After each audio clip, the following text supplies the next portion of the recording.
이제 9번을 보겠습니다. 9번. 자, 9번 문제를 딱 보자마자 이걸 다 읽으시면 안 된다고요. 여러분 이 문제를 다 읽기 시작하면 시간 다 가는 거예요. 그래서 문제를 풀 때 뭘 기억하시면서 문제를 푸는 거냐면 얘를 딱 보자마자 거미집 이론의 모형을 물어보는 거구나. 그럼 모형을 물어볼 때 수탄수가 기억나시죠? 수요가 더 탄력적이면 뭐다? 수렴형. 공급이 더 탄력적이면 반대 발산형. 그걸 공탄발 이렇게 외우지 말고 수탄수만 기억해 놓으면 된다고. 같으면 순환형이었죠. 기억나시죠? 그 다음 재화의 종류에서 하나의 재화의 가격이 올라갔어요. 그랬더니 다른 재화의 수요량이 늘었대. 그럼 얘 가격이 올라가서 얘 대체하는 애로 넘어갔다는 얘기잖아요. 이해되죠? 그렇게 찾는 거예요. 그러면 첫 번째, 문제 풀 때 제가 MM으로 뭘 기억하라는 말씀을 드렸냐면 탄피 기억하라고 얘기했던 거 기억나세요? 탄피였죠? P 앞의 개수가 탄력성이었어요. 다만 얘를 판단할 때는 QD와 QS 앞의 개수가 1이어야 된다고 그랬죠. 그래서 QD나 QS 앞에 개수가 있다면, 그러니까 QS, 개수라는 개념이 뭐냐면 그냥 QS라고 나왔다면 얘는 1이 있는 거죠, 여기에. 네. 얘가 2QS야.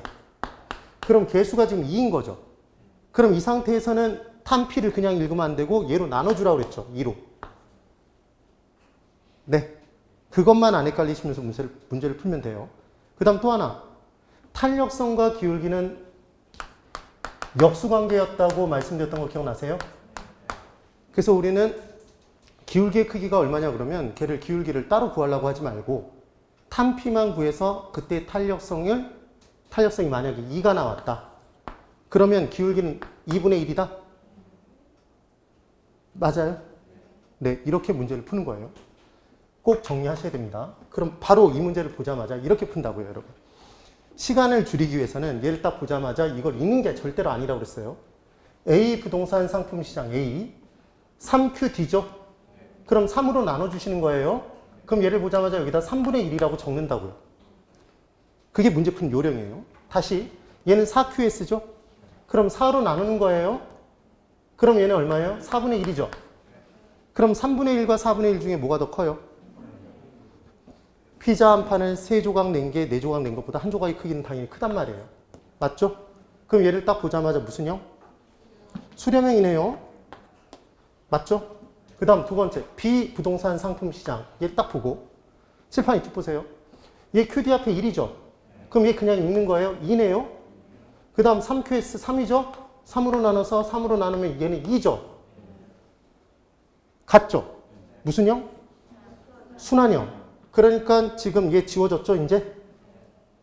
그럼 이제 A 부동산 상품과 B 부동산 상품의 관계를 따지면 되는데 A 부동산 상품 가격이 5% 상승하니까 B 상품의 수요가 4% 증가했대요. 그럼 얘 가격 올라서 일로 옮겼다는 얘기죠. 무슨 제예요? 대체제. 만약에 기억 안 나면 얘 가격 올라가니까 수요량 증가했죠. 증가하면 플러스? 교차 탄력성 플러스면 무슨 제? 무슨 안경? 뿔대 안경. 대체제잖아요. 답은 4번. 이렇게 문제를 푼다고요. 깨알같이 이 문제에서 만약에 이 문제에서 뭘 물어볼 수 있냐면 얘만 꼭 집어넣고 기울기가 얼마냐고 물어볼 수 있겠죠. 기울기. 그럼 기울기 할 때 탄피부터 구하라고 그랬죠? 그럼 탄력성은 4분의 1이에요? 그럼 기울기는 얼마일까요? 4예요, 4. 연습이 돼 있으면 된다고요. 됐나요? 네. 그러니까 이 문제도 분명히 어떻게 푸시는 분들이 있을 거냐면 이걸 다 읽는 분들이 있다고요. 읽는 순간 이거 읽는데 2분 걸려요. 그 다음 10번. 정보가치를 구하라고 그랬죠, 여러분. 정보가치 계산하는 문제 어떻게 풀라고 그랬죠? 뭐는 할인이 안 된대요? 네? 차는 안 된다, 할인이. 그렇게 기억했죠? 그럼 이걸 딱 적어 놓는 거예요. 이것만. 이 문제에다가. 내가 이걸 이렇게 정해서 풀 수 있는지를 보는 거예요. 그럼 차는 두 금액의 차익이죠? 그럼 얘에서 얘를 뺍니다. 칠판. 이 문제 풀 때. 0, 0 같죠? 지워버려. 계산기에서. 그럼 484 마이너스 242를 하라고요. 계산기로는. 그럼 얘 242가 나와요. 이게 차를 한 거죠, 지금. 첫 번째. 그 다음 안 될 확률을 곱해요? 될 확률을 곱해요? 안 될 확률. 항상 문제는 될 확률이 준다고요. 주어져 있다. 그럼 안 될 확률은 60%죠? 얘를 뽑아내는 게 포인트. 그럼 곱하기 0.6. 제 계산기를 어떻게 두들기는지 보세요. 여기까지 했어. 근데 얘는 미래 가치죠, 여러분. 그럼 얘를 현재 가치로 할인해야 돼요, 이제. 요구 수익률이 얼마래요? 10%. 그럼 0.1로 나눠요? 1.1로 나눠? 얘 110%된 금액이란 얘기니까 1.1로 나누죠. 근데 한 번 나눠, 두 번 나눠, 지금. 두 번인지 어떻게 하셨어요? 그렇죠. 2년 뒤니까. 나누기 1.1. 나누기 1.1 이렇게 해주라고요. 이걸 1.1의 제곱으로 나누는 게 더 힘들어. 굳이 그럴 필요가 없단 말이에요. 그럼 답이 딱 튀어나오겠죠? 이해되나요? 그러니까 여러분이 두들기실 건 이렇게 두들기는 거죠. 첫 번째, 그럼 얘는 나왔고, 두 번째 곱하기 0.6, 나누기 1.1, 1.1 이렇게 해주면 끝나는 거죠. 됐습니다. 그래서 답이 몇 번이에요? 4번. 자, 풀었다. 손 들어보세요. 찍었다. 나 찍었는데 맞췄다. 운을 이런 데 다 쓰면 안 돼. 실제 시험장에서 써야지. 그래서 이렇게 문제를 푸는데 잠깐만. 이제 여기서 하나를 더 설명드려 볼게요. 잘 보세요. 제가 말씀드린 게 이해가 되나 보세요. 저는 이 문제를 풀 때 사실은 저는 어떻게 푸냐면 여러분은 이렇게 푸는 게 맞아요.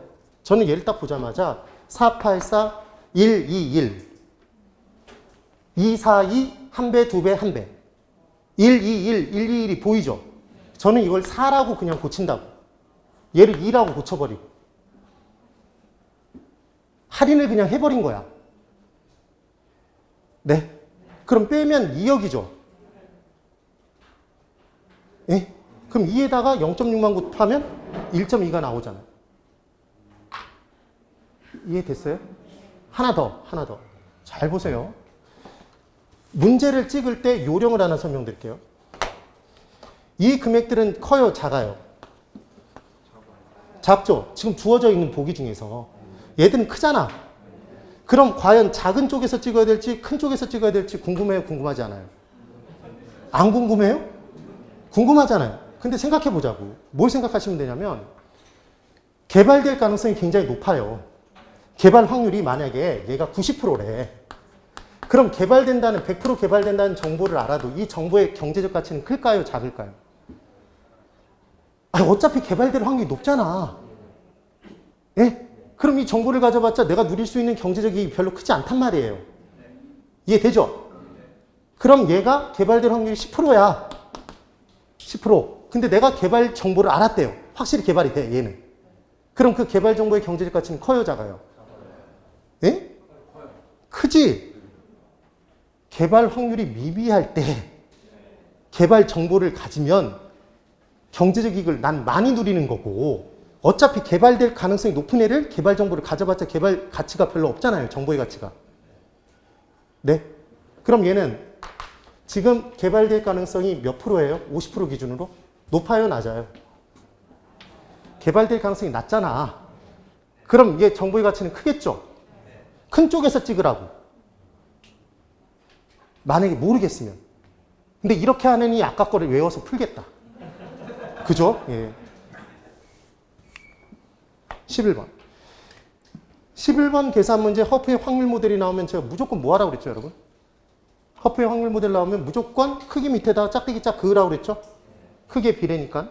거리를 밑으로 깔라는 얘기했어요. 10이고 마찰계수 집어넣는데 얘 1로 주고 얘 2로 줄 수 있다고 그랬어요. 근데 지금 봤더니 마찰계수 값이 2래. 그럼 얘는 제곱 무조건 해주는 거죠? 그럼 얘 밑에도 짝대기 짝 긋고 얘를 밑으로 깔죠? 네. 얘 제곱이죠? 그럼 얘는 이제 계산해 보면 얼마예요? 5,000을 100으로 나누면 50이죠? 50이잖아요. 그럼 얘는 20,000을 100으로 나누면 200이네요. 그럼 전체 중에 지금 A 할인점의 이용객 수죠? 우리는 알고 싶은 거 얘를 분자로 올려요? 분모로 내려요? 분자로 올리죠? 50부터 올려놓고 이 둘을 더해서 깔면 된다고 그냥. 그럼 5분의 1이잖아. 계산기로 뚫기면 얘가 20%라고 얘기하고 있겠죠. 0.2라고. 됐죠? 그럼 이 0.1을 어디에 곱하면 돼요? 지금 객수를, 이용 객수를 물어봤으니까. 이 50만 명에 곱하면 되는데 여기 함정이 하나 있죠? 인구수 60%만 간다고 그랬잖아. 그럼 얘를 곱하라는 얘기잖아요, 또 한 번. 그럼 50의 전 계산기로 이거 50만을 두들기지 않는다고요. 여러분 꼭 어떤 분들이 계시냐면 50만이면 50만 이렇게 두들겨. 공을 다. 하지 마시라는 얘기예요. 그럼 50에 곱하기 뭘 두들기고? 0.2 구한 거. 그 다음 0.6? 그럼 답이 튀어나올 거잖아요. 됐나요? 계산기를 두들길 때 최소화시켜서 두들겨야 된다고. 근데 거의 대부분 모든 0을 다 두들기고 있어요. 제가 봤더니. 그렇게 두들기지 말라고 했는데 다 두들기고 있어요. 이렇게 문제를 풀어주시는 거예요. 그리고 이 문제에서 포인트. 구했습니다. 그러니까 정확한 수치는 몰라. 정확한 수치를 만약에 몰라요. 이것도 마찬가지야. 얘하고 중에 얘는 50이고 얘 200까지 구했어요. 만약에. 그럼 이쪽에 가서 물건 살 확률이 줄죠. 맞아요? 그럼 인원수를 큰 인원수와 작은 인원수 중에 작은 쪽에서 찍어야 될 거 아니에요.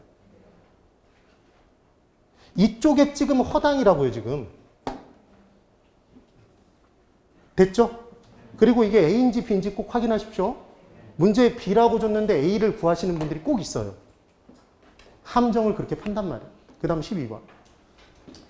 지대이론 문제에서 여러분 거의 대부분 몇 번 찍었냐면 공부가 어느 정도 된 사람들이 다 5번 찍어서 틀렸어요. 답은 3번이에요, 지금. 3번. 제가 죽어라고 강조했던 게 뭐였는지 보세요. 이쪽 보세요. 지대이론에 관한 설명으로 옳은 것을 모두 고른 것 이렇게 나왔네요. 기억. 리카르도가 떴습니다. 리카르도. 차이죠. 차이가 나는 건 비옥도의 차이죠. 비옥도의 차이, 토지수학, 체증의 법칙, 체감의 법칙, 체감의 법칙이었죠. 이거 바로 잡아내야 돼요. 체감의 법칙이에요. 그래서 기억은 틀렸습니다. 기억이 들어있는 애들을 지우겠죠. 그럼 4번을 먼저 지우고 출발해요. 그 다음 니은. 마샬, 준마이 기억나세요? 사계 중에 준마이가 있죠. 준마이. 그래서 준 지대는 마샬이 만들었어요. 네. 그럼 준마이를 처음 먹으면 취해요, 안 취해? 취해. 걔가 끝까지 가? 취한 게? 장기적으로 사라지잖아. 그래서 장기는 소멸한다고 그랬잖아요. 하도 장기에 소멸한다는 걸 기억 못해서 지금 또 취하는 얘기까지 하고 있는 거죠. 그래서 니은에 마샬은 일시적으로 토지와 유사한 성격을 가지는 생산 요소, 기계 장비 등이었죠, 여러분. 귀속되는 소득을 준지대라고 설명하고 장단기적으로 공급량이 일정한 생산 요소에 지급되는 소득으로 보았다. 틀렸죠? 장단기가 아니라 언제예요? 단기적이잖아요. 단기적. 장이 틀렸죠, 지금. 이거 읽을 때 장자가 보인 분이 거의 없단 말이에요. 이거는 이게 단기적이 강조된다는 걸 알아야지만 이 문제를 푼단 말이에요. 되셨어요? 그러니까 니은도 틀렸죠, 지금. 그 다음 디귿. 마르크스는 전마죠, 전마. 절대적으로 똑같은 건 뭐였어요? 생산비? 생산비로 봤던 거죠. 그래서 토지의 소유, 토지의 사유화가 제일 핵심 단어. 토지의 소유로부터 절대적으로 발생하는 것으로 보고. 그래서 얘가 절대지대, 상대지대? 절대지대설. 생산비로 판단하였다. 맞죠? 이 생산비로 판단한 게 제일 중요한 포인트예요. 차익지대설에서는 지대를 뭐로 봤어요? 빼고 남는 것? 잉여로 봤죠? 생산비 빼고. 그러니까 디귿은 맞습니다.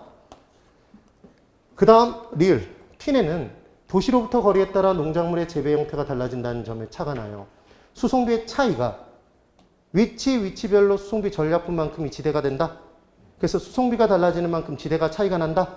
위치별로 이렇게 얘기했던 거죠. 이게 무슨 지대설? 위치지대설 또는 입지교차 지대설이죠. 그래서 우리가 외울 때 이렇게 외웠던 거 이거는 꼭 기억나야 돼요. 받는 것에 차이가 나니까 적게 받은 전마가 뭐 튀어나오네? 입 튀어나오네. 그래서 차는 빨리 지금 복습을 하세요. 너무 크게 얘기할 필요도 없어. 조그맣게 얘기하면 돼. 차익지대설, 리카르도, 절대지대설, 마르크스, 입, 입지교차지대설, 튀네. 입이 튀어나오면 입의 위치가 달라지고 상급지, 중급지, 하급지 절대적으로 똑같이 투입되는 건 생산비였고 생산비가 똑같은데 비옥도의 차이에 따라 각각의 토지에서 남는 것은 차이가 난다. 그래서 차익지대설은 지대를 뭐로 본다? 잉여, 불로소득으로 본다. 생산비로 안 본다. 절대지대설에서 제일 중요한 건 토지의 소유로부터 이 단어가 제일 중요하다고 그랬죠. 그래서 지대를 뭐로 본다? 생산비. 네. 그 다음 위치교차 지대설, 입지교차 지대설. T는 무슨 이론? T는 애는 뭐 된다? T는 애는 뭐 된다? 고립된다. 고립국 이론에서 나왔다고 그랬죠. 이 고립국은 무역이 불가능하니까 농사 짓고 살아야 돼, 제조업해야 돼. 제조업하면 굶어 죽어요. 농업입지 이론이었죠. T넨의 고립국 이론이 모든 서양 입지 이론의 시초. 그래서 이 이론에 영향을 받지 않은 이론이 있다 그러면 걔는 기본적으로 X. 이 이론에 영향을 뭔가가 줬다 그러면 걔도 X. 기억나세요? 그래서 얘와 연결됐던 게 동네 버스. 누가 만든 거? 버제스가 만든 거. 무슨 이론? 동시몰 이론. 누구의 이론을 접목시켰다? T넨. 그래요. 이런 것들이 기억이 나야 된단 말이에요. 이 문제 하나를 풀 수 있다 없다가 중요한 게 아니라고 지금. 네. 그래서 리을도 맞죠? 답은 3번입니다. 이 문제에 제가 함정판 부분은 준지대에 장기에 소멸된다가 굉장히 자주 나오는 문제란 말이에요. 장기 없어요? 따라해보세요. 준마이는 마시면 단기에는 취하지만 장기에는 깬다. 그러니까 취하는 게 없어지는 거잖아. 네? 그걸 기억하라고. 13번. 도시공간 구조 이론에 대한 설명으로 틀린 것을 골라보랍니다. 자, 이제 1번. 동네 버스에선 제일 중요한 게 옆 동네로 침입할 수 있다고 그랬죠. 침입 계승 어쩌고저쩌고 나오면 걔는 동시몬 이론이었어요. 기억나세요? 그 다음 동시몬 이론 5가지였죠. 그때 MM이 뭐였어요? 중전, 저, 고통스러워요. 그 순서 바꿔놨을 때 골라내셔야 된다는 얘기했습니다. 그래서 버제스의 동시몬 이론에서 따르면 주택 지불 능력이 낮은 저소득층일수록 도심 가까이 위치해요? 멀리 떨어져서 살아요? 일자리 있는 곳에 가까이 산다고 그랬죠. 그래서 포인트가 뭐였냐면 중전, 저, 고통스러워요였죠. 합니다. 중은 중심 업무지대, 저는 사실은 점이지대 또는 천이지대였어요. 여기에 뭐가 있었냐면 경공업이 위치돼 있었죠. 그러니까 공장에서 멀리 출퇴근하면 교통비가 많이 드니까 이 옆에 쾌적성은 떨어지더라도 붙어 산단 말이에요. 누가? 저소득층. 그리고 고소층이 살고 직주분리로 떨어져 사는 통근자 주거지대가 있죠. 맞나요? 네, 그 내용인 거죠. 그래서 고용기회가 많은 어디에? 도심지역과 접근성이 양호한 지역의 주거입지를 선정하는 경향이 있다. 맞네요. 그 다음 2번. 인어공주에서 바닷속에서 타고 다니는 말이 뭐였어요, 이름이? 해마죠, 해마. 그래서 헤이그의 마찰 비용 이론인지 먼저 확인하고 문제 풀라고 그랬죠. 그럼 헤이그의 마찰 비용 이론은 중심지로부터 멀어질수록 수송비는 증가해요? 네. 여러분, 부동산학개론은 실제 경험과학이라고 그랬잖아요. 경험했던 걸 학문으로 만든 거예요. 그럼 중심지에서 멀어질수록 교통비, 수송비는 많이 들죠. 다시 돌아오는데. 외곽으로 나갈수록 지대, 주거비 싸지죠. 지금 그 얘기란 말이에요. 그게 맞게 돼 있는지만 확인하는 거라고. 그래서 중심지로부터 멀어질수록 수송비 증가하고 지대 감소하죠. 그래서 수송비와 지대는 비례, 반비례? 반비례. 그럼 얘를 연결하면 우상향, 우하향? 우하향하는 곡선인데 우상향하는 곡선이 나온다 그러면 X라고요. 됐어요? 그래서 교통비의 중요성 강조한 거 맞죠? 그 다음 3번. 1, 2번이 아무리 어렵게 느껴졌어도 3번을 찍었어야 돼. 왜냐하면 호이트의 선형 이론 선호한다 이렇게 외웠던 거 기억나세요? 이 선자는 부채 선자였죠. 부채꼴 모양으로 발생이 돼요. 그래서 제가 선형 이론 그릴 때 항상 어떻게 그리냐면 중심이 있고 교통망의 축이 있는데 이 교통망의 축에 누가 위치한다? 교통의 편리함을 누리고자 고소득층이 들어가 살고 이 반대편에 경공업이 위치되어 있어서 얘를 둘러싸고 누가 살고? 저소득층이. 고소득층은 저소득층과 바로 붙어 살아주지 않으니까 완충작용으로 중소득층이 산다. 고, 중, 저소득. 경제적 이유만 가지고 도시 구조를 설명했죠. 그래서 사회문화적 이유를 간과했기 때문에 욕먹어 싼 이론이 선형 이론. 기억나세요? 다시 동시몬 이론은 시카고시 런던. 시카고시 하나만 지나치게 단순화시켰죠. 일반성이 결여된 모델. 그래서 선형 이론에서 이론 펼칠 때 얘는 142개 도시를 가지고 만들었죠. 142, 143 중요하지 않다고 그랬어요.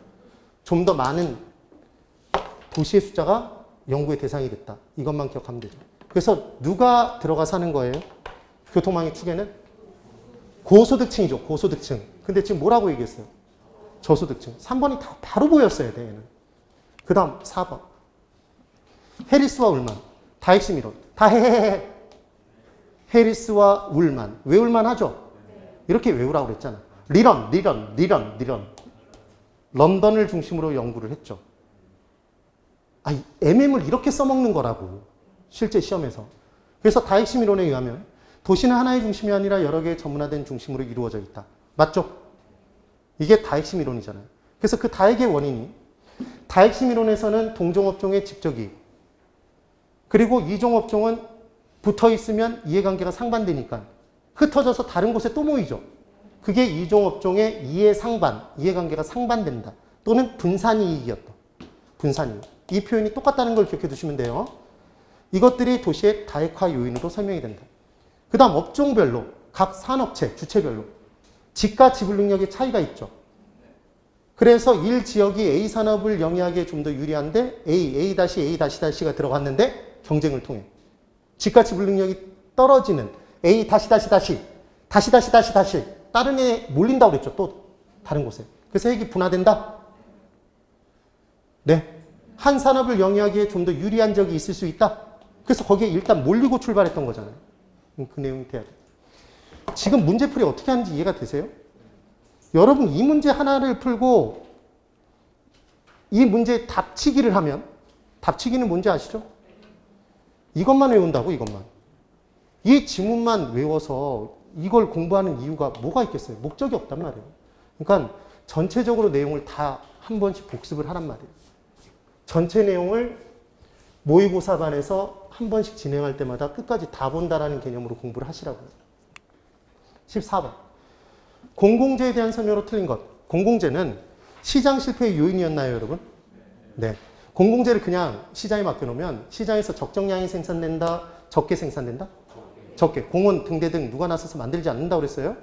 왜냐하면 얘는 어떤 사인이 만들어서 비용을 들여서 만들면 그 사람만 이용하는 게 아니라 다 같이 이용하잖아요. 다 같이 이용하죠.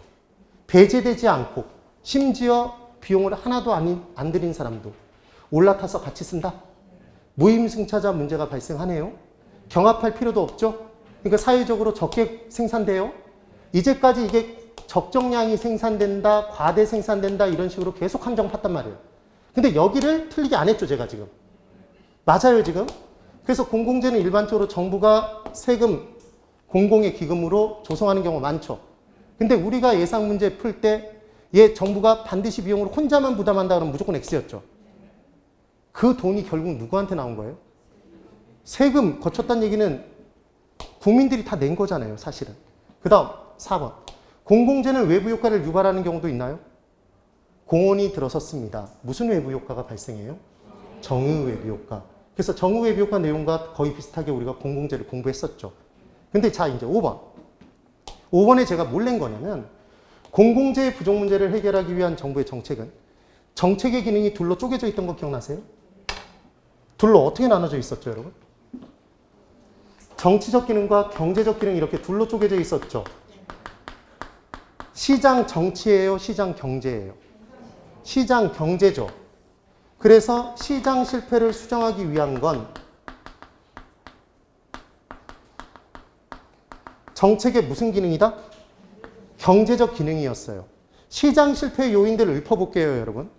초과이윤이 발생하면 자원의 효율적 배분이 이루어지지 않아서 시장은 실패해요. 누군가가 초과이윤을 달성하면. 독점이죠. 또는 과점, 불안정 경쟁이라고 나올 수도 있어요. 그 다음, 누구는 있고 정보가 누구는 없으면 정보를 가진 사람이 정보를 가지지 못한 사람보다 초과이윤 누리죠. 정보의 비대칭성이었죠.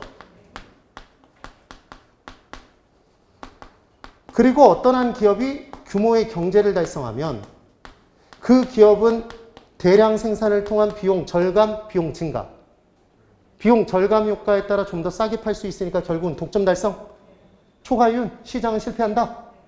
그 다음 외부 효과. 정후 외부 효과를 발생시켜주는 시설물은 시장에 맡겨놓으면 과다 생산된다, 과소. 정은 좋은 거 나쁜 거? 좋은 건데 시장에 맡겨놓으면 과소 생산되니까 좋은 게 많이 만들어지지 않고 적게 만들어지니까 시장은 실패해서 정부가 정책을 펼치죠. 조장하는 정책, 규제하는 정책. 조장하는 정책을 펼쳐요.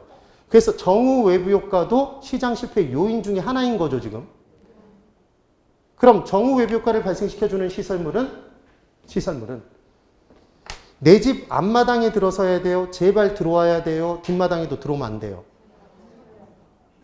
좋은 거는 앞마당에 제발 들어와야 되잖아. 플리즈, 핀피, 님비. 핀피 현상과 관련이 있었고, 부의 외부 효과를 발생시켜주는 시설물, 오염물질 배출 공장은 정부가 규제를 안 하면 자기가 들일 비용을 사회적으로 다 같이 부담해 주니까 신나서 더 만든다. 그래서 나쁜 놈이 시장에서 과다 생산되니까 시장은 실패. 정부는 규제하는 정책을 펼치죠. 그럼 그 나쁜 놈은 낯들고 들어오면 안 되죠. 그럼 두고 이래야 된다고, 낯들고. 그래서 님비, 핀피. 님비. 기억나세요? 환경에 대한 재산권을 갖게 하면 어차피 손해배상을 해줘야 되니까 처음부터 오염물질 배출하지 않기 위한 노력을 시장 자체적으로 기울이겠죠. 그래서 부의 외부 효과 문제를 시장 자체 힘으로 해결할 수 있다는 게 무슨 정리? 코제 정리. 예? 그래서 걔는 부의 외부 효과 관련이 있다, 정후 외부 효과? 부의 외부 효과. 기억 안 나면 코브라? 코불소? 그렇게 기억하라는 얘기 했었잖아요. 맞죠?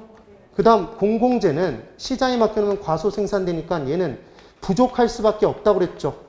그래서 시험 문제에 공공재라고만 나와도 얘는 시장 실패 요인인 거예요.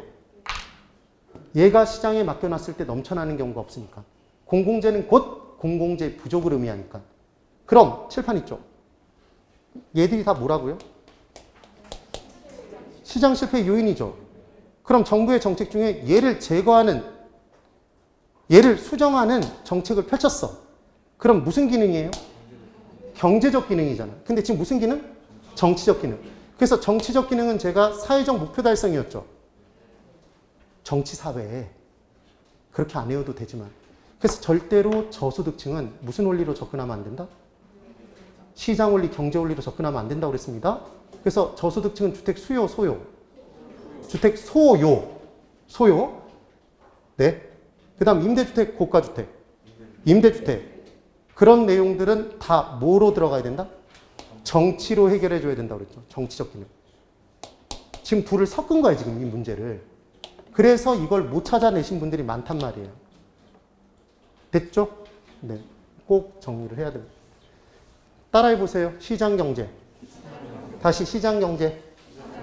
그러니까 시장 실패 수정을 하기 위한 정책의 목적은 정책의 기능 중에 뭐다? 경제적 기능이지 정치적 기능이 아니에요. 그 다음 저소득층이나 어쩌고저쩌고 임대주택 나왔는데 경제적 기능이라고 그러면 X라고요. 걔는 뭐로 다스려줘야 된다? 정치. 15번. 다음 중 우리나라 정부의 부동산 시장에 대한 간접 개입 수단은 모두 몇 개입니까? 이렇게 문제가 나왔어요. 제가 이걸 돌아다니면서 보다가 깜짝 놀랐죠. 답은 맞췄어. 근데 이상한 걸 체크하면서 답을 맞히는 거야.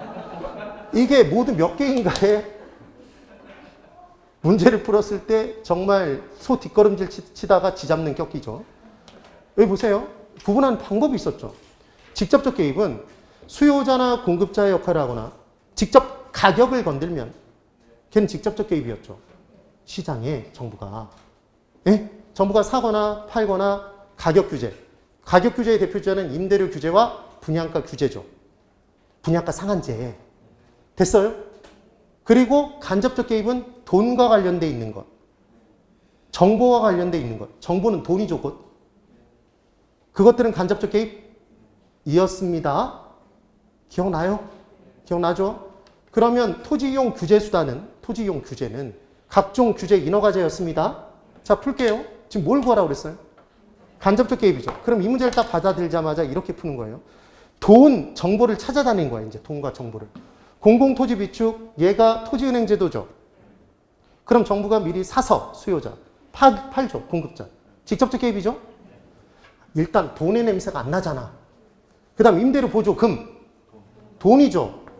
취득세, 금. 돈이죠. 공영개발, 정부가 사서 공급해 주는 거죠. 그러니까 얘는 수요자 공급자니까 돈 아니죠? 양도소득세, 금. 돈이죠. 토지정보 체계, 정보죠. 정보 돈이잖아. 정보. 분양가 규제, 가격 건드렸죠. 직접적 개입이잖아, 지금. 그럼 총부채 상환 비율 DTI에 의해서 빌릴 수 있는 돈이 달라지죠. 돈이 달라지잖아. LTV에 의해서 빌릴 수 있는 돈이 달라지잖아요. 그러니까 얘는 무슨 개입? 간접적 개입이죠. 간접적 개입. 네. 됐어요? 몇 개예요? 5개죠. 지금 누군가는 이제 죽겠죠, 아주. 맞히시면 돼요. 근데 이 문제를 은근히 좋아해요. 출제위원분들이 헷갈려 죽을 거야 그러면서 문제를 낸단 말이에요.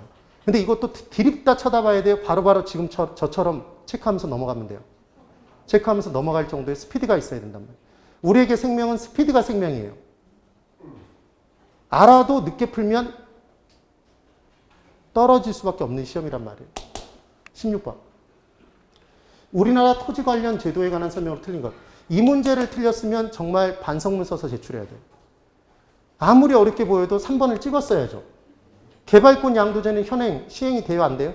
이거 안 되고 있다고 그렇게 얘기했는데 우리나라에서 활발하게 시행되고 있는데 이걸 그냥 넘긴다고요. 왜 넘기느냐? 문제 풀 때 시간이 없으니까 앞부분 읽다가 자 보세요. 3번 보기를 보면서 이렇게 읽는 거예요. 개발권 양도제는 토지 이용 규제가 이루어진 지역에 개발권만 넘기는 거라며. 토지 소유권과 같이 넘기는 게 아니라 개발권만. 개발 가능 지역에 넘겨서 개발 가능 지역에서는 이 개발권을 용적률로 전환시켜서 더 높이 올린다고 그랬죠. 그때 발생한 우발 이익으로 토지 이용 규제가 이루어진 지역 내 우발 손실을 시장 자체적으로 사고 팔아서 보상해 주는 제도. 이게 개발권 양도제였죠. 맞나요? 여기까지 딱 보는 순간 여기까지 읽고 그냥 넘어간단 말이에요. 뒤에 포인트는 우리나라에서는 개발권 양도제가 만연되면 예외적인 개발을 계속 인정하게 되니까 용도 지역 지구제의 틀이 와해돼 버리니까 시행한다, 시행하지 않는다? 시행하지 않고 있다가 기억나시면 되죠. 그래서 시행되지 않고 있는 게 또 이것과 연결돼서 기억이 나야 되죠. 뭐였어요? 폐지된 초소 기억나요? 네. 그래서 초과이득세 제도 없죠? 택지 소유 상한제 없죠? 폐지됐죠? 개발권 양도제 없죠? 없는 것 죽어라고 또 물어본단 말이에요. 네. 그럼 이제 1번. 토지 비축제도는 정부 등이 토지를 매입한 후 보유하고 있다가 적절한 때에 이를 매각하거나 공공용으로 사용하기 위한 것. 여러분, 매각하는 건, 적절한 때에 매각하는 건 수요가 많을 때 매각할까요? 정부가 수요가 적을 때?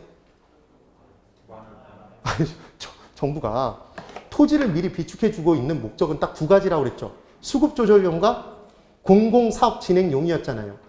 둘 중에 하나는 수용 못한다고 그랬죠. 내가 오를 때 대비해서 미리 사놓을 거야. 너 거 내가 뺏을 거야. 수용할 거야. 말도 안 되죠. 근데 공공사업 진행할 거니까 얘는 수용할래. 얘는 가능하다고 그랬죠. 기억나세요?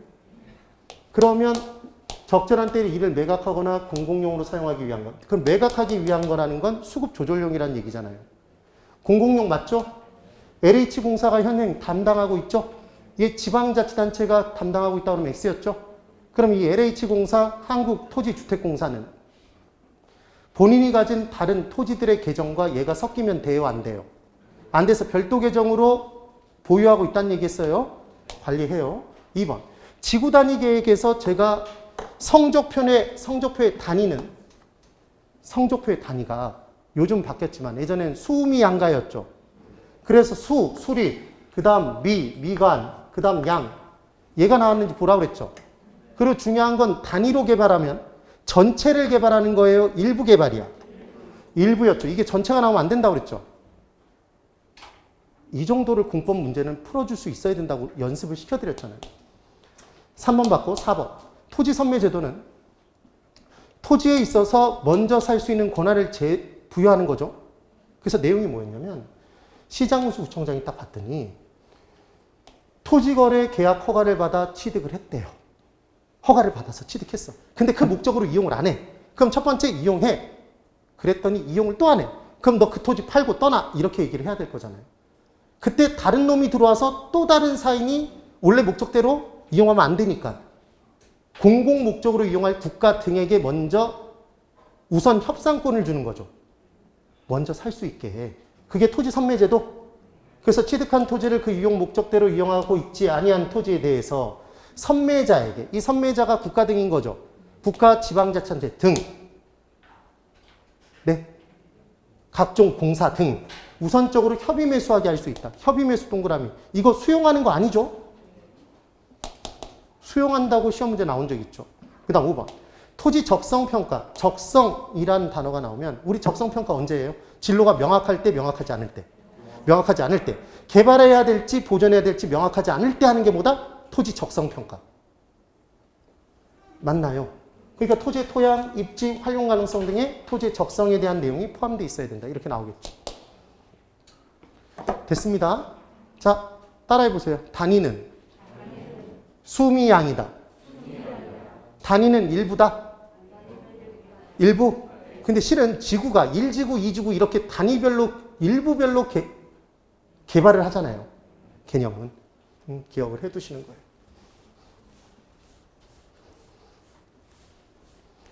폐지된 초소. 초자 나오고 소자 나오면 걔는 폐지된 거예요. 네. 17번. 용도지역 지구제에 관한 설명으로 옳지 않은 것을 골라보랍니다. 이건 서비스 문제였어요. 자, 지금 17번 문제의 정답률을 보니까 17번 문제의 정답률이 네. 한 분 빼놓고 다 맞췄네요. 자, 여기 보세요. 1번. 토지 이용에 수반되는 정후 외부 효과를 제거하거나 감소시키는 것이 목적이다. 여러분, 주택이 있는데 그 옆에 공장이 들어섰다. 상호간에 어울리지 않는 이용에 따라 부의 외부 효과가 발생해서 이용의 효율성이 떨어진다. 문제니까 이 지역은 주거 전용지역, 상업지역, 공업지역 이렇게 묶는 게 기본적인 지역 지구제잖아요. 뭘 제거하는 게 목적이에요? 부의 외부 효과죠. 정후 외부 효과라고 얘기했으니까 1번이 틀렸죠. 그러니까 이런 데서 시간을 아껴야 된다고요. 그 다음 2번. 국토의 계획 및 이용에 관한 법령상 제2종 전용주거죠. 자, 여러분, 전용이면 용양, 양호한 주거 환경이에요.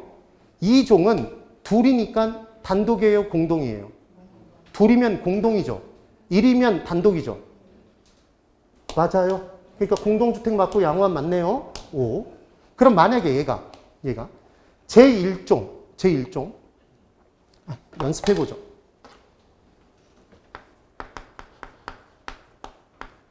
일반 주거지역으로 나눴어. 제1종 일반 주거지역. 그럼 이때 일반이면 일 편리하게 한다? 편리성과 관련된 내용이었죠. 네.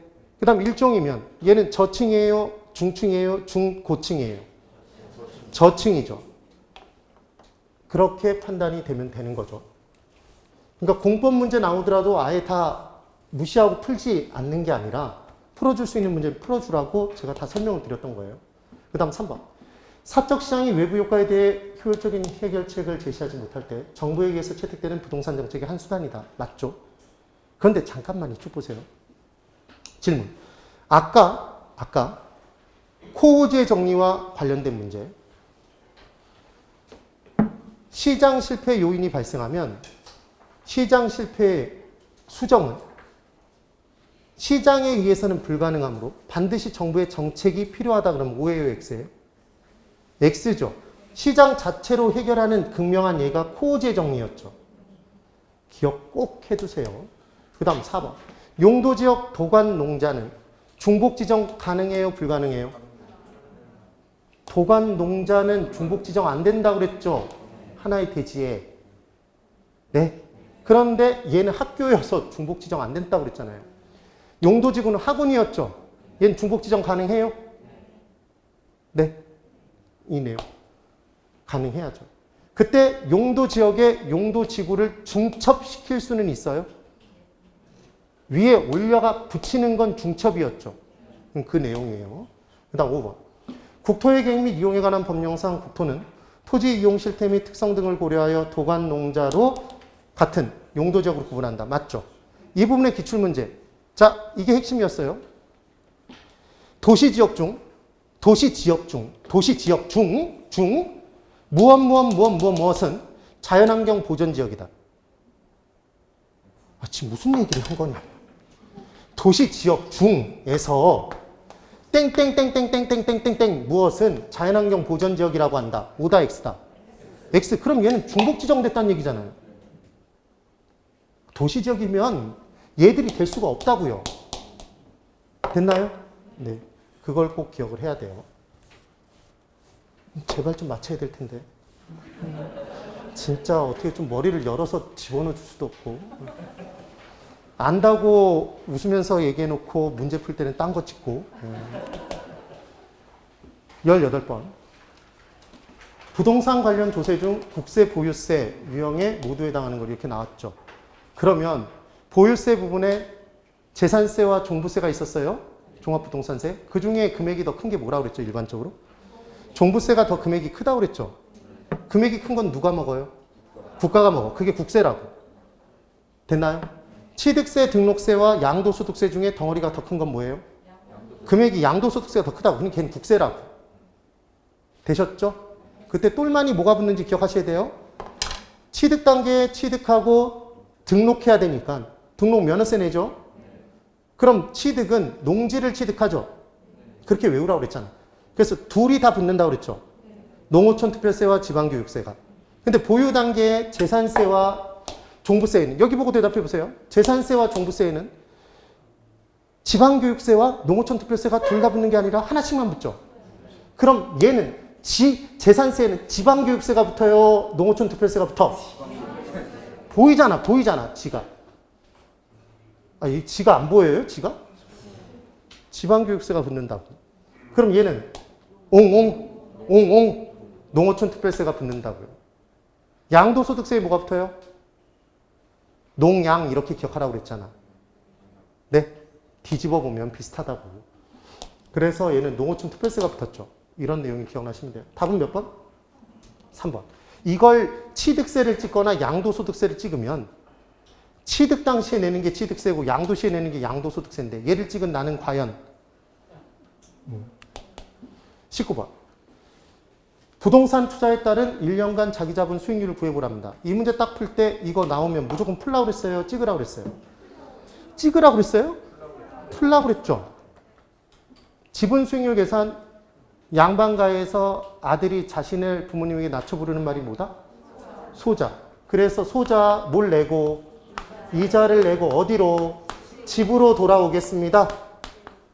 이것만 적어놓고 문제 푸시라고 그랬어요. 자, 이제 소득이득이죠? 찾는 거예요. 이게 소득이득이죠? 순영업소득, 순영업이득 똑같잖아요. 네. 그럼 얘 5천이에요. 그리고 자본이득은 자본가치 증가를 통한 이득이니까 가격의 가격 상승률을 곱하죠. 칠판 이쪽 보세요. 얘 가격 상승률 있나요? 가격 상승률은 어디에 곱해요? 부동산 가격 상승률을 대출액에 곱하면 말이 돼요? 안 되죠. 그러니까 부동산 가격 상승률은 부동산 가격에 곱해야 돼요. 그럼 10억의 1%는 1,000만 원이죠. 이게 만약에 자릿수를 잘 모르겠어. 헷갈려 죽겠어. 그럼 얘가 5천만 원이잖아 이미. 그럼 얘가 1이면 100만 원일까요? 1억일까요? 1,000만 원이라고. 네. 그러면 이제 더하면 얼마고? 6천이고. 여기서 이자를 빼는 거예요. 그럼 이자는 고개 드세요. 고개. 이자는 전체 금액의 이자를 내요? 아니면 대출 금액의 이자를 내요? 대출 금액의 이자를 내죠. 이쪽 보세요. 대출 이자율은 어디에 곱할까요? 아니. 지금 제가 듣고 싶은 얘기는 대출 이자율은 어디에 곱할까요? 대출에 곱하지. 가격 상승률은 가격에 곱하는 거고. 이걸 몰라서 여러분들이 계산 문제를 못 푸는 거란 말이에요. 계속. 가격은 어디에 곱하고? 가격 탄력성에. 소득은 소득 탄력성에. 아시겠죠? 짝꿍이 뭔지를 문제에 다 준단 말이에요. 그러면 6억에 4% 곱하면 얼마죠? 2,400이죠. 빼주면 얼마예요? 3,600이죠. 그럼 저는 3, 6을 적는단 말이에요. 그래 놓고 지분 투자액이 얼마예요, 지금? 4억입니다. 그럼 얘를 그냥 4로 나눈다고요. 제가 푸는 방법을 설명드릴게요. 그럼 얘 9가 나왔잖아요. 9. 네. 이게 9로 나오든 0.9로 나오든 계산기로 잘못 쳐서 0.09가 나오든 얘는 9라고 9. 이 중에 9는 하나밖에 없잖아요. 됐죠? 저는 이 문제를 딱 받아들면 어떻게 푸냐면 이렇게 풉니다. 지분 수익률 딱 보자마자 소득이득. 가격에 가격 상승률 곱해서 5천에 1,000, 6천. 이자 빼야 되는데 이자 곱하니까 대출에 대출 이자를 곱하니까 2,400. 36이 남네. 36을 4로 나누네. 끝. 돼야 돼요. 돼야 됩니다. 꼭 이렇게 풀어야 돼요. 그래서 똑같이 풀었는데 이 문제를 계속 쳐다보면서 2분 걸려서 풀었다면 민법 한 문제 죽인 거예요. 아예 읽지도 못하는 거예요. 그 다음 20번. 부동산 투자의 위험에 관한 설명으로 옳은 것을 모두 고른 것 이렇게 나왔습니다. 자, 단 위험 회피형 투자자라고 가정한대요. 단 한 번도 위험 중립형 투자자를 가정을 한다. 위험 선호형 투자자를 가정한다. 이런 문제 내본 적이 없어요. 다 위험 회피형 투자자를 전제로 하는 거예요. 기업. 경기 침체로 인해 부동산의 수익성이 악화되면서 야기되는 위험은 사위험이죠. 별다른 다른 위험일 수가 없어요. 기억은 맞아요. 그럼 기억은 맞았으니까 기억이 없는 애들을 지우겠네요. 그럼 기억이 없는 애 2번과 3번을 지웠습니다. 그 다음 니은을 봐요. 봤더니 차입자에게 고정금리 대출을 실행하면 대출자의 물가 상승에 따른 위험이 낮아지나요? 높아지나요? 고정금리를 제공해서 똑같은 이자를 받는데 만약에 물가 상승해서 화폐자산의 가치가 떨어지면 실질적으로 더 낮은 이자를 받는 게 이게 인플레이션 위험이었잖아요.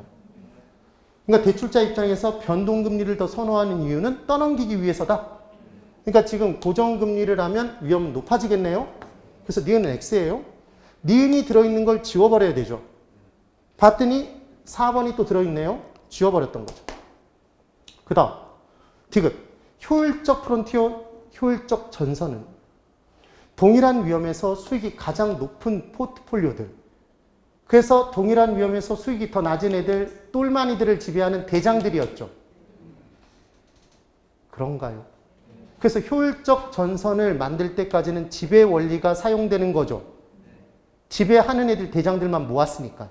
그래서 그것들의 모임으로 추가적인 위험을 더 감수하지 않는 이상은 더 높은 수익을 누릴 수가 없죠. 이거 기억나세요? 이 그림? 그래서 여기에 A가 있고 1이 있고 여기에 2가 있다면 얘 효율적 전선 상이라면 얘도 효율적 포트폴리오? 얘도 효율적 포트폴리오? 그럼 1이 2를 지배 못하네요? 얘는 위험도 작고 수익도 작고 얘는 위험도 크고 수익도 크니까. 그럼 이때 무엇을 선택할 것이냐 하는 것은 투자자의 위험에 대한 태도에 따라 달라진다.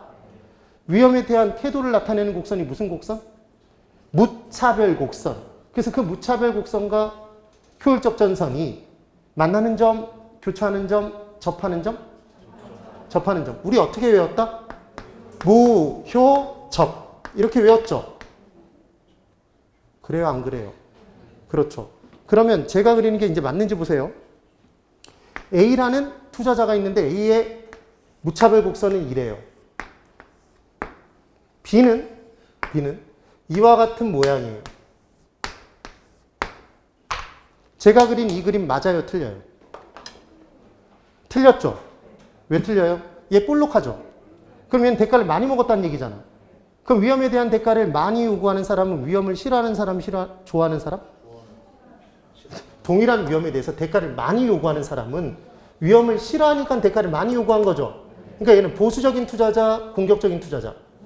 보수적인 투자자가 위에서 뛰어내렸다는 얘기잖아요, 지금. 틀렸죠, 지금? 얘가 완만해야 되잖아요. 네.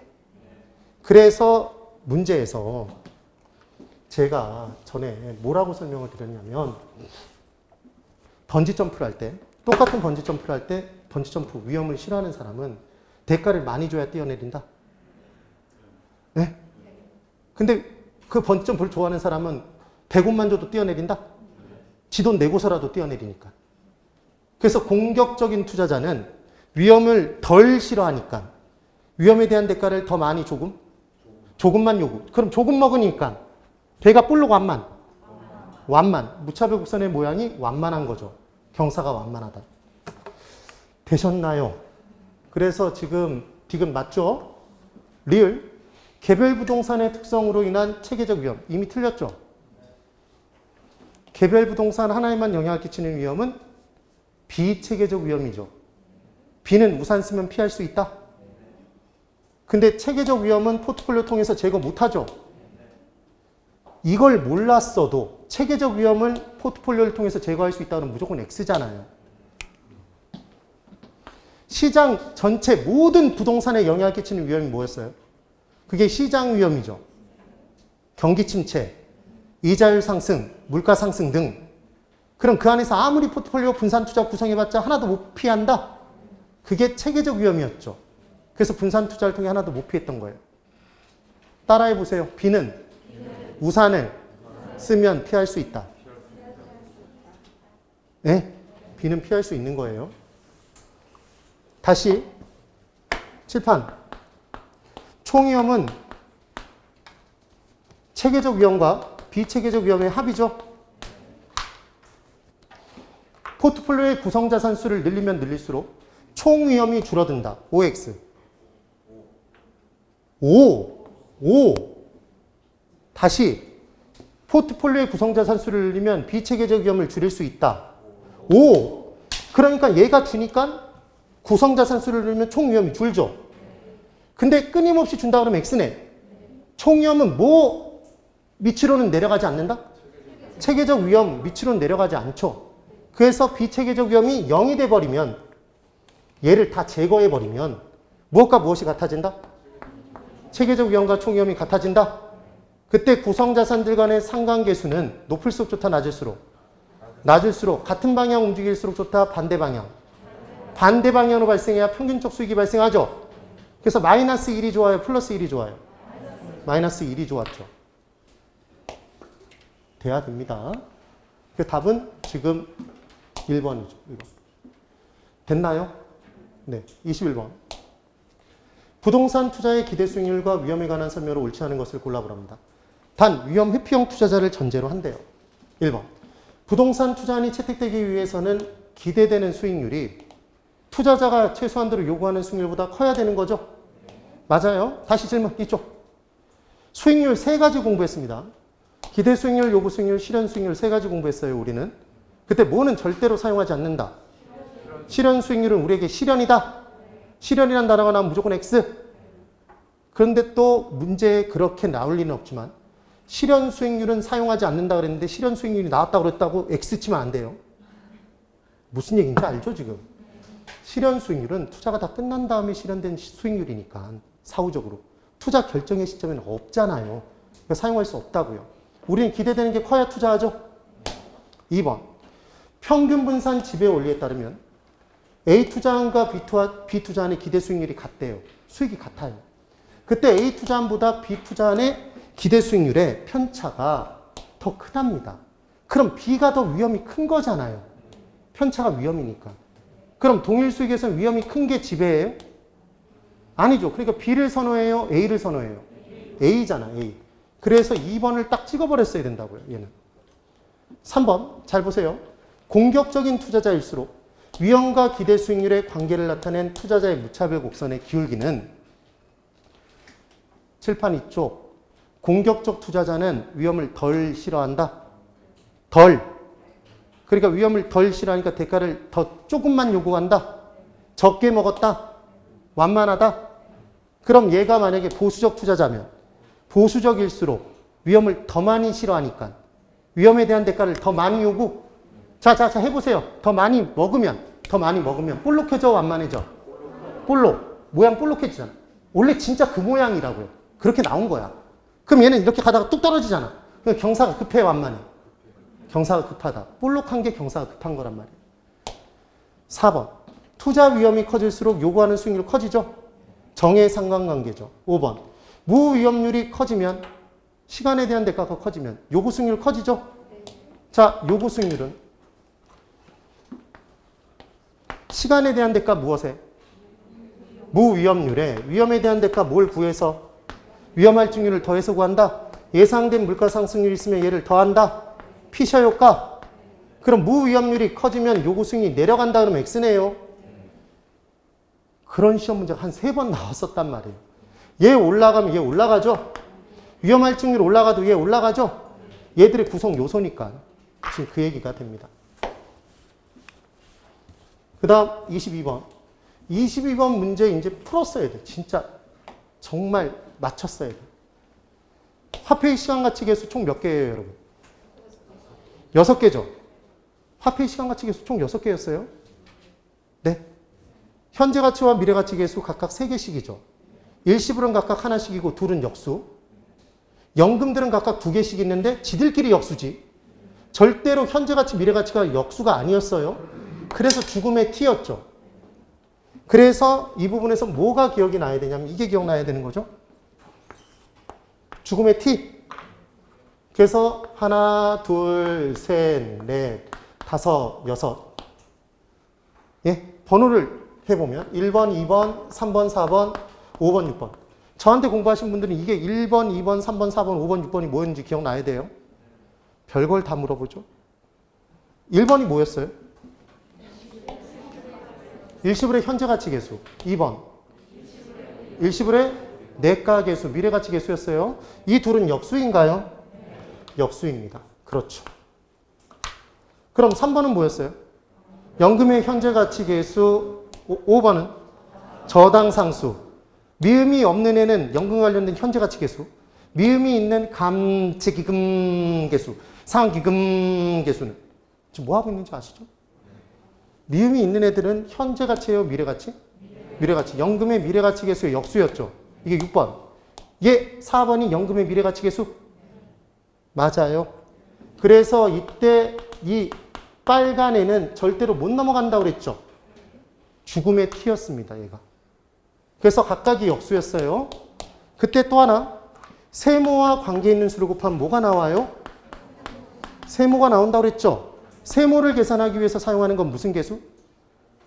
세모계수. 네모를 구하기 위해서 사용하는 건 네모계수. 그럼 일시불의 내가가 알고 싶으면 일시불의 내가계수를 사용하고, 예? 일시불의 현재가치가 알고 싶으면 일시불의 현재가치 계수를 사용하고, 연금들 다 모아서 현재가치를 알고 싶으면 연금의 현재가치 계수를 사용하고, 연금들 다 모아서 미래 한꺼번에 얼마일지 알고 싶으면 연금의 미래가치 계수를 곱하고. 맞나요? 돈 빌렸으면 갚아나갈 원리금 계산할 때는 저당상수 곱하고, 그래서 상환비율, 잔금비율 계산할 때는 얘 사용했던 거 기억나시죠? 연금의 현가계수로 들어가야 된다고 그랬잖아. 돈 빌린 내용과 관련된 내용은 내가계수 사용하면 안 된다고 그랬죠? 적금 부을 때 적립액 계산할 때는 몇 번? 6번. 그래서 이자 붙어서 모으는 건 상환기금법이었죠. 감정평가 방법에서 내용연수에 따른 감가수정 방법의 상환기금법은 이자가 붙는 만큼은 모을 필요가 없어서 제일 까는 금액이 작다고 그랬잖아요. 광산 상환기금법. 눈빛이 너무 순수한데? 네, 지금 아예 처음 들은 눈빛이에요. 그래서 이제 22번. 설명한 것으로 틀린 것을 골라보래요. 1번. 연금의 미래가치 계수를 계산하는 공식에서는 이자 계산 방법으로 단리 방식을 적용한다. 복리다. 우리가 공부한 내용은 다 복리였습니다. 복리예요. 네. 단리와 복리의 차이는 원금에 대한 이자만 붙고 이자에 이자가 안 붙는 게 단리. 이자에 이자도 붙는 게 복리. 중복해서 붙인다는 거죠, 이자가. 그 다음 2번. 원리금 균등상환 방식으로 주택저당 대출을 받은 경우 저당 대출의 매기 원리금 상환액을 계산하려면 대출원금의 저당 상수를 곱해서 구하는 거 맞죠? 그럼 이때 대출원금의 연금의 현가계수로 나눠서 구한다 그러면 뭐예요? 맞죠? 그게 역수잖아요. 그 다음 3번. 10년 후 주택 구입에 필요한 5억을 모으기 위해 매월 말 적립해야 되는 적금액을 계산하려면 적금 붙는 거죠, 지금. 그럼 뭘 곱해요? 감채기금 계수 곱하죠. 매월 구하는 거니까 월 기준으로 곱하는 거죠. 됐나요? 그럼 5억에 뭘로 나눠도 돼요? 연금의 내가 개수로 나눠도 되겠죠. 얘 역수. 됐죠? 그 다음 4번. 매월 말 50만 원씩 5년간 들어올 것으로 예상되는 임대료 수입의 현재 가치를 계산한대요. 칠판 이쪽 보세요, 여러분. 매월 말 50만 원씩 일시불 연금. 일시불이에요? 연금이에요? 잠깐만. 50만 원씩 연이어 나오는 금액 연금이죠. 그럼 연금의 무슨 가치? 현재 가치가 알고 싶을 때 뭘 써요? 연금의 현가계수지 내가계수가 아니잖아요. 그러니까 지금 틀린 거죠. 그러니까 지문에 다 나와 있다고. 그대로 읽으면서 문제를 풀어주셔야 된다는 얘기입니다. 됐죠? 그 다음 5번. 상환 비율에 잔금 비율을 합하면 100%인가요? 그 얘기입니다. 그래서 우리 100% 더해지는 게 두 가지가 있었죠. 우리 시험 문제. 상환 비율에 잔금 비율 더하면 100%예요. 지분 비율에 대부 비율 더하면 100%죠. 대부 비율과 부채 비율 달랐죠. 뒤에 문제 냈는데 그것도 틀렸잖아요, 지금. 내라고 자신있게 대답하고 있죠, 지금. 답답하죠. 중요한 건 2회 시험 볼 때 이것보다 잘 보면 돼요. 지금 많이 틀렸어도 상관이 없다고. 근데 많이 틀렸는데 다음에 봤을 때 똑같이 또 틀리면 상담이 필요해요. 상담이 필요해요. 그래서 23번부터 내용은 또 10분간 쉬었다. 10분 쉬세요. 집에 가지 말고 돌아오세요.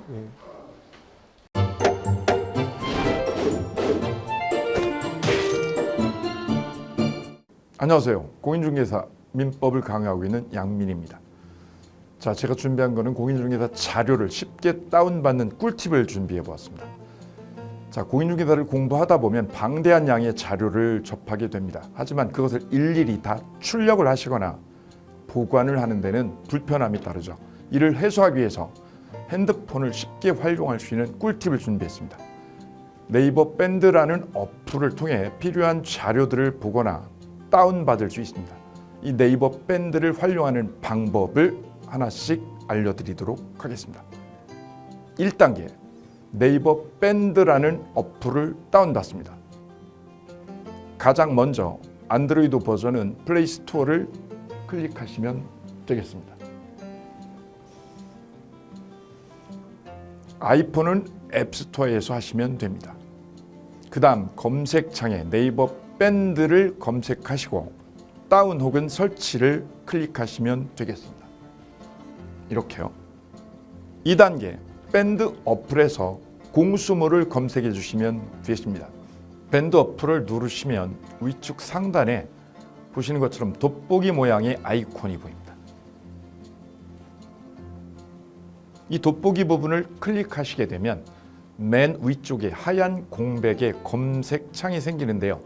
이곳을 눌러서 공수모 이 세 글자를 쳐주시면 되겠습니다. 3단계는요. 해당 공수모 밴드를 들어가 주시면 됩니다. 이 밴드는 공인중개사를 공부하시는 수험생들을 위한 밴드입니다. 수험생들을 위한 시험 정보나 자료가 업로드되어 있어서 공부를 할 때 활용할 수 있는 밴드입니다. 보시는 것과 같이 강의와 관련된 공지사항이나 최신 자료가 다양하게 제공되고 있습니다.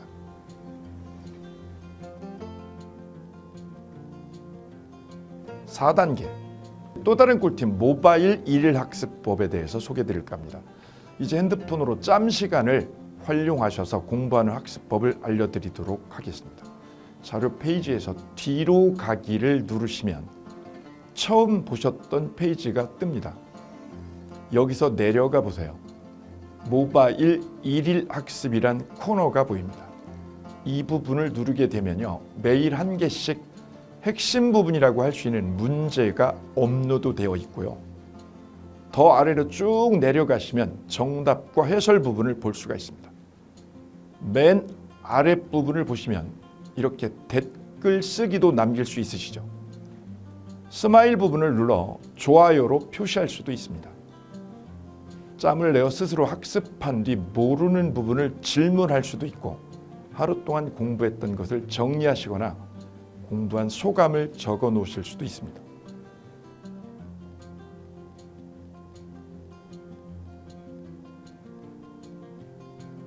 지금까지의 과정과 같이 공수모 밴드에 가입하신다면 다채롭게 업데이트되는 양질의 최근 자료들을 접하시고 활용할 수 있습니다. 꼭 가입하셔서 좋은 자료 많이 활용하시기 바랍니다.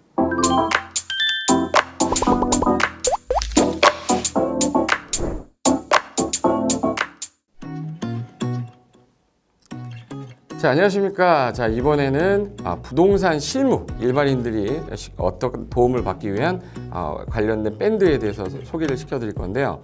일단은 검색창에다가 365 부스라고 치시면 돼요. 365 부스인데 365일 부동산 스터디라는 밴드예요.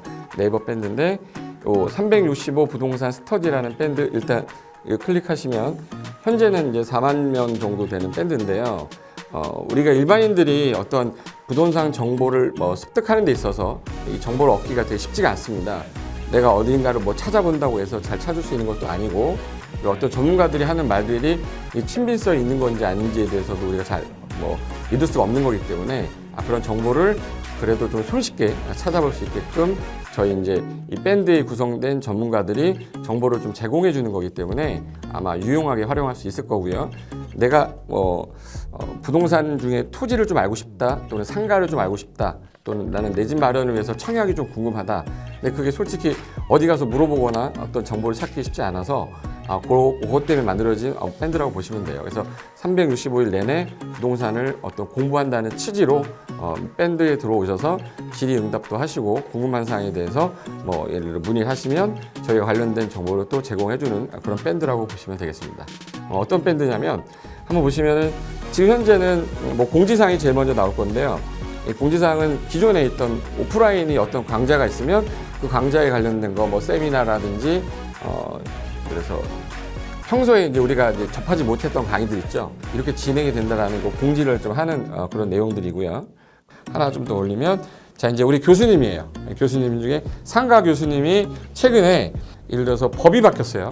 법이 바뀌게 되면 최근에 바뀐 법이 이런 바뀐 법이 있으니 중개업을 한다거나 투자를 할 때 좀 유의해서 알아보시면 좋겠습니다라는 거를 올려놓을 거예요.